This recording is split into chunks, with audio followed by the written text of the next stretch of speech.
Hi everyone, welcome back to the Shotzi Phase. My name is Steven and I'm here to talk to you about movies, comics, and all things nerdy. Now, there's a lot of DC news happening right now, and a lot of it has to do with Black Adam being released last week. Finally, Dwayne Johnson was signed on for that movie for like 10 plus years. But unfortunately, the biggest talking point was actually Henry Cavill's Superman, who made an appearance in the post-credits scene of that movie, setting up for a big fight between Black Adam and Superman, which Dwayne Johnson has been wanting to do for a couple of years now.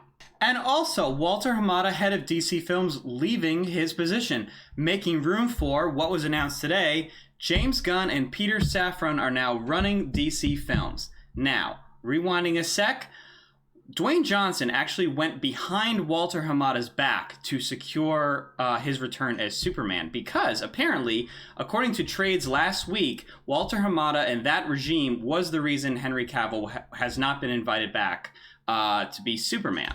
Walter Hamada really wanted to move away from what Zack Snyder was doing, and then having his Batgirl movie canceled really pissed him off. So he kind of walked with his middle finger held high as he left Warner Brothers. Now, on Monday, Henry Cavill released a video saying that he's back, saying that there's more to come, and all this stuff. But nothing said Man of Steel 2. The Hollywood Reporter, Deadline, all said Man of Steel 2 is in development. Charles Roven, who is the producer of the first one, and also the Chris Nolan Dark Knight movies, he is producing the movie, and they're in search of writers. So there is no Man of Steel 2 just yet. They are looking for writers at the moment.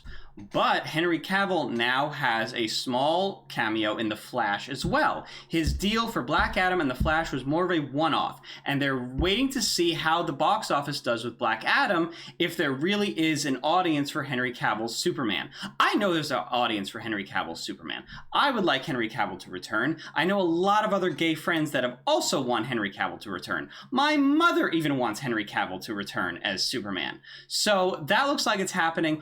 Go see Black Adam, build up the box office numbers so that Man of Steel 2 actually happens.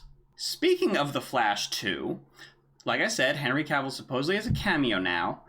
Also, last week there was talk, whether it be rumors or just, like they say, talk in the industry, of George McKay taking over the role from Ezra Miller after the first Flash movie.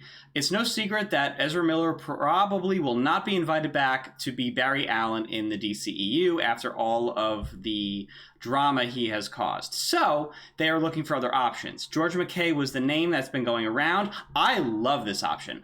I think he is adorable. I also said years ago, after 1917, that he would be the perfect comic accurate Barry Allen. So I'm all about that life. I'm all about George McKay being the new Flash.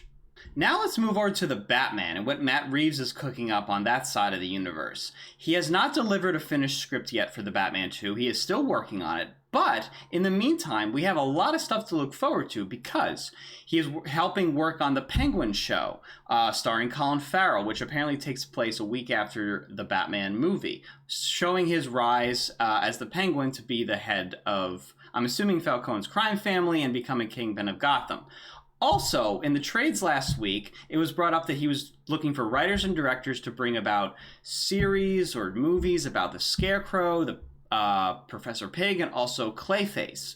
But today, it was announced that Antonio Campos is going to be heading the Arkham Asylum show. So what I think is actually happening is, I would love, this is purely speculation, but if the Arkham Asylum show was set up like almost like a Tales from the Crypt, where each episode is about a different member of Batman Rogues Gallery members, and maybe it's about them, how they got into Arkham, or maybe they're in Arkham, and it's a flashback thing. And each episode could be about a new Rogues Gallery member, maybe a different director can take it on. I think that would be absolutely epic. I hope that's what they're doing, but there's not a confirmation on how they're going about that route. Also, if you have a show introducing each Rogues Gallery member, by the time the Batman 2 does roll around, you don't need to establish anybody for that movie.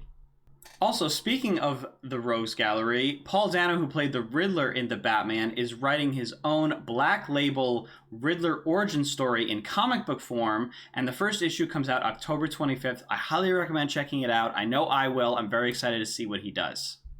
Lots of exciting DC movie news today, guys, with James Gunn and Peter Safran taking over. I think that's actually a great balance. You have a writer, director, creative in one corner, and then an executive producer in another corner coming together. I think that's a good balance of everything on the creative side to get these movies and projects going. I'm going to leave you with this. I think it's funny and interesting that the day Henry Cavill announced that he is back as Superman, Marvel dropped the Ant-Man Quantumania trailer. When they announced that James Gunn and Peter Safran are the new heads of DC Films, they dropped the James Gunn directed Guardians of the Galaxy holiday special. Food for thought. Anyway, like, share, and subscribe. Let me know what you think. Are you excited for any of this? Are you excited for Matt Reeves' projects? Are you excited for Henry Cavill coming back as Superman? Let me know in the comments below. Have a great rest of your day and week. Happy Halloween, everybody.